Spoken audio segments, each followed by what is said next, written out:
Notre cadeau d'aujourd'hui, notre sermon, compte tenu de notre contexte, est un médicament important contre le virus corona. Est un médicament important contre le Covid-19.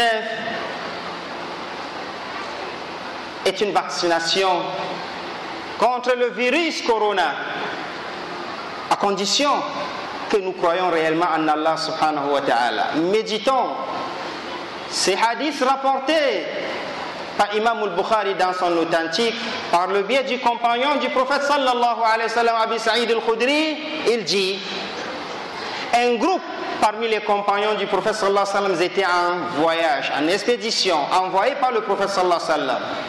D'autres versions nous parlent de 30 personnes ou plus.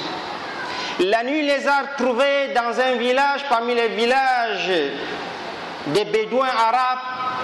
Ils ont donc demandé, espéré l'accueil de ces villageois qui les ont repoussés. Ils sont donc restés hors du village. Mais Allah fait ce qu'il veut, comme il veut et quand il veut. Dans la nuit, le chef du village a été piqué par un rampant, soit le serpent, soit un scorpion. Ils ont fait les possibilités et ils n'ont pas pu trouver un remède pour le chef leader du village. D'autres parmi eux se sont dit, pourquoi pas rentrer auprès de ces voyageurs? Le plus souvent, on peut trouver des choses bénéfiques chez les voyageurs. Ils sont arrivés chez ces voyageurs. Ils les ont demandé, parmi vous, il n'y a pas quelqu'un qui a du remède? Ou bien même, parmi vous, il n'y a pas quelqu'un qui fait la ruqya? Parce qu'elle était connue depuis avant l'islam. Mais l'islam a redressé cette ruqya seulement par la parole d'Allah et les doigts enseignés par le prophète sallallahu alayhi wa sallam, très loin des paroles des djinns, etc., etc. Ils ont dit, si nous en avons un docteur, et même la ruqya, mais à condition, vous nous avez rejeté. Nous voulons un salaire avant. On a ordonné de les donner un troupeau de bêtes, des béliers, des moutons, etc. On a amené le troupeau. L'un d'eux s'est levé, il est arrivé auprès du malade et il a lu, juste au niveau de la morsure, il a lu la souratul Fatiha. Il a lu la souratul Fatiha. Le chef du village s'est levé comme s'il n'y avait rien. Et ils ont pris les salaires. Mais cependant, on a peur, est-ce que ce qu'on a fait est halal ou pas? Parce que le prophète sallallahu alayhi wa sallam ne nous a pas fait fatwa. Ils ont donc décidé de ne rien toucher dedans jusqu'à ce qu'ils rencontrent le prophète sallallahu alayhi wa sallam et posent cette situation.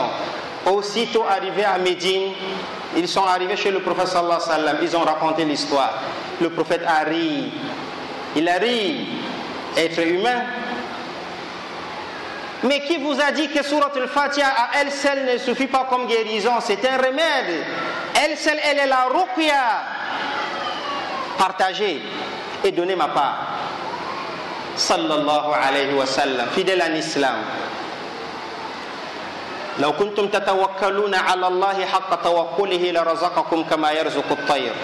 Si seulement on se confie à Allah comme il se doit, Allah devait nous nourrir comme il nourrit les oiseaux. Même si les oiseaux prennent des causes parce qu'ils sortent avant de chercher quoi manger et revenir.